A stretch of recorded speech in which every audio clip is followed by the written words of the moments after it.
सभी साधक और ध्यान के अभ्यासियों को मेरा नमस्कार। ध्यान साधना शुरू करने के कुछ समय बाद एक ऐसा दौर आता है जब साधक को कई तरह के अनुभवों में से गुजरना होता है। इसका मुख्य कारण है कि ध्यान में कुंडलिनी ऊर्जा विभिन्न आयामों से होकर गुजरती है, जिससे साधकों में कई तरह के अनुभव होते हैं। यह सभी साधकों को शुरुआती दौर में ज़्यादातर अलग अलग तरह से प्रभावित कर सकता है। यदि इस दौर में साधक को योग्य मार्गदर्शन न मिले, तब वह अपनी इन्हीं आयामों के माया जाल में उलझ सकता है। कुंडलिनी शक्ति के विभिन्न आयाम कैसे होते हैं और इनमें सिद्धि प्राप्त कैसे की जाती है, यह एक बहुत गूढ़ और लंबा विषय है। आगे इस विषय पर वीडियो प्रकाशित करूंगा, जिसमें बारी बारी हर एक आयाम के विषय में चर्चा की जाएगी। आज एक ऐसे अनुभव के विषय में चर्चा कर रहा हूं, जिसको लेकर अधिकतर साधक उलझे हुए रहते हैं। ध्यान में रंग दिखना या किसी तरह के दृश्य का दिखना या ऐसे दृश्यों या रंगों का ना दिखना, यह एक ऐसा विषय है जो सभी साधकों के मन में होता है, क्योंकि यह प्रश्न कभी न कभी ध्यान में लगे हुए सभी साधकों के मन में आते हैं। कई ऐसे साधक भी हैं जो इन अनुभवों में ही उलझ जाते हैं और इसी को ध्यान में सफलता मिलना समझने लगते हैं। ध्यान में रंगों का दिखना, जिसमें ज़्यादातर गहरा नीला, काला या चमकदार सफ़ेद या किसी किसी को पीला, लाल या हल्का हरा भी दिख सकता है।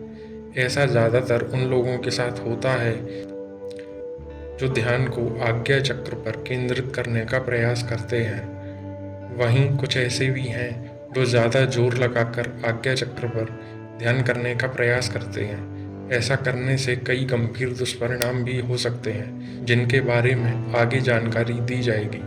मित्रों, ध्यान कैसे करें, यह अपने आप में एक गूढ़ विषय है, जिस पर कम समय में पूर्ण बात समझा पाना कठिन है। पर फिर भी इतना अवश्य ही कहूँगा कि यदि आप किसी विशेष लक्ष्य के लिए ध्यान ना कर रहे हों या आप किसी योग्य जानकार के मार्गदर्शन में ना हों, तब आप आज्ञा चक्र पर ध्यान ना करें। जहाँ तक ध्यान में दिख रहे इन रंगों की बात है, तो जब ऊर्जा कुछ देर के लिए आज्ञा चक्र पर स्थिर रहती है, तब ऐसा दिख सकता है। पर यह ध्यान में सफलता नहीं है, बल्कि यह आपको भटकाने के लिए आपके मन का रचा एक मायाजाल ही है, जिसमें साधक यह सोचकर फंस जाते हैं कि यही ध्यान में सफलता है, और जब तक वह इनमें फंसा रहेगा, तब तक साधक आगे की प्रगति नहीं कर सकेगा। ऐसा होने के बाद साधक बार बार रंग या दृश्य देखने की कामना को लेकर ध्यान में बैठने लगता है। यदि आपके साथ ऐसा हो रहा हो, तब आपको क्या करना चाहिए, यह आगे जानते हैं। पर एक दूसरी स्थिति भी होती है, जिसमें साधकों को कई भव्य या ऐसे दृश्य दिख सकते हैं जो उसके मन को मोह लें, या भयानक दृश्य जिससे साधक डर जाए। इनमें कई दृश्य ऐसे भी हो सकते जो आज की ज़िंदगी से जुड़े हों और साधक उन्हें लेकर बहुत संवेदनशील हो।